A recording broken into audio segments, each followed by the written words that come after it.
Hi dears, എന്തൊക്കെ വിശേഷം? എല്ലാവർക്കും സുഖമാണല്ലോ. ഇന്നത്തെ എൻ്റെ റെസിപ്പി ഒരു കോളിഫ്ലവർ പെപ്പർ മസാലയാണ്. വീഡിയോ ഇഷ്ടപ്പെട്ട് കഴിഞ്ഞാൽ ഒന്ന് ലൈക്ക് ചെയ്യണേ. പിന്നെ ആദ്യമായിട്ട് കാണുന്ന കൂട്ടുകാർ ഒന്ന് സബ്സ്ക്രൈബ് ചെയ്താൽ ബെല്ലൈക്കൺ അമർത്തി ഓൾ എന്ന ഓപ്ഷൻ കൂടി ഒന്ന് കൊടുക്കണേ. അതിനായിട്ട് ഞാൻ ഇവിടെ ഒരു കോളിഫ്ലവർ എടുത്തിട്ടുണ്ട്. ഒരു 600 ഗ്രാം ഉണ്ടാവും. ഇത് നമ്മൾ വൃത്തിയാക്കി വരുമ്പോൾ ഒരു 400 ഗ്രാം ഉണ്ടാവും. ഇതേ വലിപ്പത്തിൽ കട്ട് ചെയ്ത് വെള്ളം നികര വെച്ച് ഞാൻ അത് സ്റ്റൗവിൽ വെച്ചിട്ടുണ്ട്. ഇനി അതിൻ്റെ ഫ്ലെയിം ഓണാക്കി അല്പം മഞ്ഞൾപ്പൊടി ചേർത്തു. ഇനി നമ്മൾക്ക് അതിലേക്ക് ആവശ്യത്തിനുള്ള ഉപ്പ് ഇപ്പം തന്നെ ചേർത്ത് കൊടുക്കാം. ആ കോളിഫ്ലവർ എത്രയുണ്ടോ അതിനനുസരിച്ചുള്ള ഉപ്പ് ഇപ്പം തന്നെ ചേർത്ത് കൊടുക്കണം. അപ്പോഴാണ് അത് പുഴുങ്ങി വരുമ്പോൾ നല്ലപോലെ ടേസ്റ്റ് ഉണ്ടാവുള്ളൂ. അപ്പോൾ കോളിഫ്ലവർ ആയാലും നമ്മൾ സോയാ ചങ്ക്സ് ആയാലും നല്ലപോലെ ഉപ്പൊക്കെ ചേർത്ത് നമ്മൾ പുഴുങ്ങിയെടുക്കുക. അപ്പോൾ നല്ലൊരു രുചി ഉണ്ടാവും. പിന്നീട് അത് ഉപ്പ് പിടിക്കാൻ വലിയ പ്രയാസമാണ്. ഒരു ചീനച്ചട്ടി അടുപ്പത്ത് വെച്ച് ലോ ഫ്ലെയിമിലിട്ടിട്ട് ഒരു സ്പൂൺ അളവിൽ കുരുമുളക്, അത്ര തന്നെ നമ്മൾ മല്ലി, അതൊന്ന് ചൂടാക്കി എടുക്കുക. ലോ ഫ്ലെയിമിൽ തന്നെ ഇടുക. ഇനി ഒരല്പം ചെറിയ ജീരകം, ഒരു 1/4 സ്പൂൺ ചെറിയ ജീരകം കൂടി ചേർത്ത് ഒന്നുകൂടി ഒന്ന് മിക്സ് ചെയ്തതിന് ശേഷം നമ്മൾ അതിൻ്റെ ഫ്ലെയിം ഓഫ് ആക്കിയിട്ട് അത് പൊടിച്ചെടുക്കണം. ഇത് സെപ്പറേറ്റ് പൊടി ചേർത്താലും മതി. ഇങ്ങനെ ചേർക്കുമ്പോൾ നല്ലൊരു രുചിയും മണമൊക്കെ ഉണ്ടാവും. അതുകൊണ്ടാണ് ഞാൻ ഇങ്ങനെ പൊടിച്ചെടുക്കുന്നത്. ഇപ്പോൾ ഇതേപോലെ ഞാൻ പൊടിച്ചെടുത്തിട്ടുണ്ട്.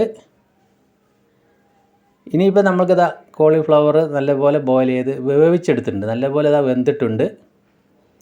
പിന്നെ അതിലേക്ക് വേണ്ട 2 മീഡിയം സൈസ് സവാള നീളത്തിൽ കട്ട് ചെയ്തതും, ഒരു 5 പച്ചമുളക് കട്ട് ചെയ്തതും, 1.5 സ്പൂൺ ജിഞ്ചർ ഗാർലിക് ചതച്ചതാണ്, പിന്നെ ഒരു തക്കാളി ഇതേ വലിപ്പത്തിൽ കട്ട് ചെയ്തെടുക്കുക.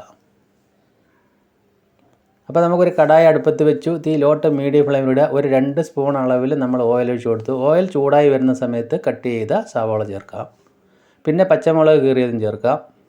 അപ്പോൾ നമ്മളിതിൽ മുളക് പൊടി ചേർക്കുന്നില്ല. കുരുമുളകിൻ്റെയും പച്ചമുളകിൻ്റെയും എരിവാണ്. ഈ പച്ചമുളക് ആ കുരുമുളകിൽ നല്ല എരിവുണ്ടാവും. ഇനി നമ്മൾ ആ മസാലയ്ക്ക് ആവശ്യമായ പൊടിയുപ്പ് ചേർക്കാം. കോളിഫ്ലവർ ബോയിൽ ചെയ്യുമ്പോൾ നമ്മൾ ഉപ്പ് ചേർത്തിട്ടുണ്ട്. അപ്പോൾ ഈ 2 തവണ ചേർക്കുന്നതോടുകൂടി അതിൻ്റെ കറക്റ്റ് പരിവാവും.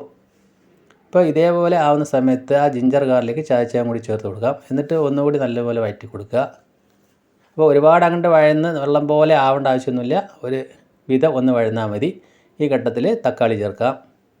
തക്കാളി ചേർത്ത് ഒന്നുകൂടി വഴറ്റി കൊടുക്കുക. ഇനി നമ്മൾക്കൊന്ന് 2 മിനിറ്റ് ഒരു ലോ ഫ്ലെയിമിൽ ഇടുക.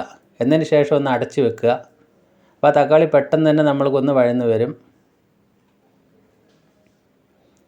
അപ്പോൾ 2 മിനിറ്റ് കഴിഞ്ഞ് തുറന്ന് നോക്കുന്ന സമയത്ത് നമ്മൾക്ക് ആ തക്കാളിയും സവാളയൊക്കെ ഒന്ന് ശരിക്കും ഒന്ന് വഴന്നത് കിട്ടിയിട്ടുണ്ട്. ഒന്നുകൂടി ജസ്റ്റ് ഇളക്കി കൊടുത്തു. ഇനി നമ്മളതിലേക്ക് അല്പം മഞ്ഞൾപ്പൊടി ചേർക്കാം. അപ്പോൾ മഞ്ഞൾപ്പൊടി ഇപ്പോൾ അല്പം മാത്രം ചേർത്താൽ മതി. നമ്മൾ നേരത്തെ മഞ്ഞൾപ്പൊടി ബോയിൽ ചെയ്യുമ്പോൾ ചേർത്തിട്ടുണ്ട്. ഇനി 1/2 സ്പൂൺ അളവിൽ ഗരം മസാലപ്പൊടി അതുകൂടി ചേർത്തു. ജസ്റ്റ് ഒന്ന് മിക്സ് ചെയ്തു. പിന്നെ നേരത്തെ പൊടിച്ച് വെച്ച കുരുമുളക്, മല്ലി, ചെറിയ ജീരകത്തിൻ്റെ പൊടി കൂടി മിക്സ് ചെയ്തു. അപ്പോൾ ഈ പൊടിച്ച പൊടി തന്നെയാണ് ഇതിൻ്റെ ഹൈലൈറ്റ്. അതുകൂടി മിക്സ് ചെയ്തതിന് ശേഷം ബോയിൽ ചെയ്ത കോളിഫ്ലവർ പീസ് അതിലേക്ക് ചേർത്ത് കൊടുത്ത് നല്ലതുപോലെ ഒന്ന് മിക്സ് ചെയ്ത് കൊടുക്കുക. അപ്പോൾ അത്രയേ ഉള്ളൂ. നമ്മളെ പെപ്പർ മസാല കോളിഫ്ലവർ ഇവിടെ റെഡി ആയിക്കൊണ്ടിരിക്കുന്നുണ്ട്. ഇനി അതിലേക്ക് ഞാനൊരു 1.5 സ്പൂണ് ചൂടുവെള്ളം ചേർത്ത് കൊടുത്തിട്ടുണ്ട്. ഒന്നുകൂടി ഒന്ന് മിക്സ് ചെയ്തു. ഇപ്പോൾ നമ്മൾക്ക് അല്പം കൂടി ഒന്ന് വെള്ളം നമുക്ക് ചേർക്കാം. ഒരു 1/2 സ്പൂൺ കൂടി അതിൽ ചേർത്തു. അപ്പോൾ 2 സ്പൂൺ ചൂടുവെള്ളം ചേർത്തിട്ട് നമ്മൾ അല്പം ഒന്ന് ഫ്ലെയിം കൂട്ടി കൊടുക്കുക. എന്നിട്ടൊരു 3 മിനിറ്റ് ഒന്ന് അടച്ച് വെക്കുക. അപ്പോൾ ഒരുപാട് അങ്ങോട്ട് ഫ്ലെയിം ഓവറായിട്ട് കൂട്ടി കൊടുക്കരുത്. അപ്പോൾ ആ മസാലയൊക്കെ ഒന്ന് അതിലേക്ക് ചേർന്ന് പിടിക്കാനായിട്ട് 3 മിനിറ്റ് കഴിഞ്ഞപ്പോൾ നമ്മൾ ആ ഒഴിച്ച വെള്ളമൊക്കെ ഒന്ന് വറ്റി മസാലയൊക്കെ ചേർന്ന് പിടിക്കുന്നുണ്ട്. നല്ലൊരു ടേസ്റ്റാണ്. നമ്മൾ കാണുമ്പോൾ വലിയ കളറൊന്നും തോന്നില്ല. ഇനിയിപ്പോൾ അതിലേക്ക് ഒരു ചെറിയ മുറി നാരങ്ങയുടെ നീരും കൂടി ചേർത്ത് കഴിഞ്ഞാൽ അതിൻ്റെ എരിവൊക്കെ ഒന്ന് ബാലൻസ് ആയി നല്ല ടേസ്റ്റായിട്ട് കിട്ടും. 1 മിനിറ്റ് കൂടി നമുക്ക് ഒന്ന് ഇളക്കി കൊടുക്കാം. എന്നതിന് ശേഷം കുറച്ച് മല്ലിയില കൂടി കട്ട് ചെയ്ത് ചേർക്കാം. അതുകൂടി ചേർത്ത് നല്ലതുപോലെ ഒന്ന് മിക്സ് ചെയ്യുക. അപ്പോൾ നമുക്കിവിടെ അടിപൊളി കോളിഫ്ലവർ പെപ്പർ മസാല ഇവിടെ റെഡിയാക്കി കിട്ടിയിട്ടുണ്ട്. മുളക് പൊടി ചേർക്കാത്തതുകൊണ്ടാണ് ചെറിയൊരു കളർ ചേഞ്ച് ഉള്ളത്. കളർ കുറവാണെങ്കിലും നല്ലൊരു രുചിയാണ്. ഞാൻ അതിൻ്റെ ഫ്ലെയിം ഓഫ് ആക്കി അടച്ചു വെച്ചു. എന്നിട്ട് നമ്മളതൊന്ന് തുറന്നതിന് ശേഷം വേറൊരു പ്ലേറ്റിലേക്ക് പകർത്തി കൊടുക്കുന്നുണ്ട്. അപ്പോൾ നമ്മളെ സൂപ്പർ കോളിഫ്ലവർ പെപ്പർ മസാല ഇവിടെ റെഡി ആയിട്ടുണ്ട്. ചപ്പാത്തിയുടെ കൂടിയും നെയ്ച്ചോറിൻ്റെ കൂടിയും ചോറിൻ്റെ കൂടിയും കഴിക്കാൻ പറ്റിയ നല്ലൊരു ഐറ്റമാണ്. അപ്പോൾ എൻ്റെ ഈ വീഡിയോ നിങ്ങൾക്ക് എല്ലാവർക്കും ഇഷ്ടപ്പെട്ടെന്ന് വിശ്വസിക്കുന്നു. വീണ്ടും നല്ല വീഡിയോ ആയിട്ട് കാണാം. Thank you.